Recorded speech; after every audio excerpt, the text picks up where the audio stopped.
તો ભરૂચના આમોદ શહેર અને તાલુકામાં રાજકીય ગરમાવો ચરમસીમાએ પહોંચી ગયો છે।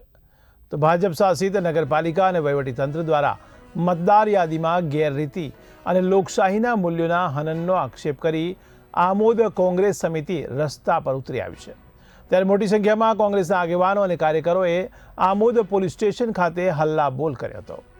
ત્યારે પક્ષ દ્વારા આક્ષેપ કરવામાં આવ્યો છે કે સત્તાધારી પક્ષના ઇશારે વહીવટી તંત્ર વિરોધ પક્ષના સમર્થકો અને સામાન્ય નાગરિકોના અવાજને દબાવવાનો પ્રયાસ કરી રહ્યો છે, જેના વિરોધમાં 200 જેટલી વાંધા અરજીઓ અને ફરિયાદો પોલીસ ઇન્સ્પેક્ટરને સુપ્રત કરવામાં આવી હતી। આ વિરોધ પ્રદર્શનમાં સામેલ મહિલા કાર્યકર રાજ બિસ્મિલ્લાબેન સિરાજભાઈએ વહીવટી તંત્રની કામગીરી સામે ગંભીર સવાલો ઉઠાવ્યા હતા। આ કિસ્સો વહીવટી પારદર્શિતા સામે મોટા સવાલો ઊભા કરે છે।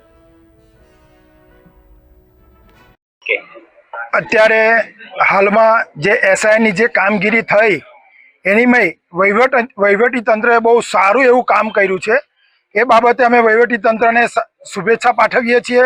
બીજું દુઃખની વાત એ છે કે સરની કામગીરી દરમિયાન જે ખોટા વાંધા ઉઠાવનારની સામે જે લોકો છે તે અત્યારે આમોદ શહેરના નગરપાલિકાના પ્રમુખ, માજી પ્રમુખ અને શહેર પ્રમુખ એ જાતે લોકશાહીનું હત્યા કરવા બેઠા છે અને ખોટી રીતે લોકોની સામે વાંધો ઉઠાવવામાં આવે છે।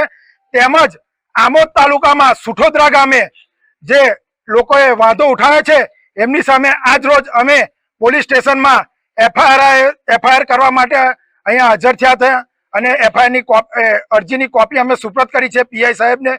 અને અમારી માંગ એટલી જ છે કે આની સામે કડકમાં કડક પગલાં ભરાય અને જેલના હવાલે થાય એવી અમારી કોંગ્રેસ પક્ષની માંગ છે। અને આ તો એક લોકશાહીનું હનન છે। આ રીતે જો ભાજપ સરકાર જીતતી હોય તો પછી ચૂંટણીઓ કાઢી કાઢો, કોઈ વહીવટી તંત્રની જરૂર નથી અને એમે રાજાશાહી લાવી દો ને અંગ્રેજો શાહી લાવી દો।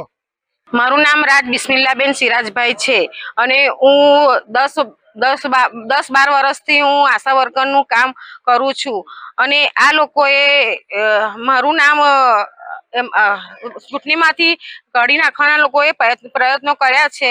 એટલા માટે હું આજે પોલીસ સ્ટેશનમાં વાંધા અરજી આપવા માટે આવી છું। એના માટે તમે સખ્ત પગલાં આગળ લેશો।